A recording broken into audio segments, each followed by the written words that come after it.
जय श्री कृष्ण। नमस्कार बंधुगण, खुशी रे रहिबाकु हेले एही पांचटी कथा निश्चित भाबरे मने रखंतु।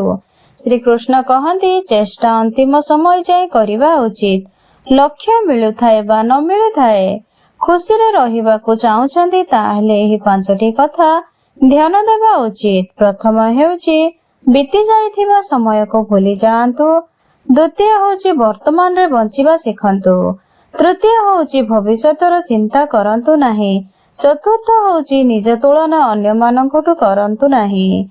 पंचम होची निज काम ठकिबा बंद करंतु। एहा आवश्यक अटे। मु आपण मानकु गटिए कथा कहिबी। आम समस्तक पाखरे एमिति बंधु थांती, खाली आमे ताहाकु चिन्हि पारि न थाओ। ता हेला दर्पण। दर्पण सम्मुखरे ठिया होई निजकु पचारंतु, जदि आपणकर शेष दिन होई थांता ताहेले कोन आपण जहा करूछंते ताहा करि थांते। आपणको उत्तर मिलु बा न मिलु, किंतु आपणकर दिशा बदलिबा निहाती आवश्यक। तेणु आपण आपणकर कनिष्ठ मित्र बा भल संग आउ केही नाही। जय श्री कृष्ण।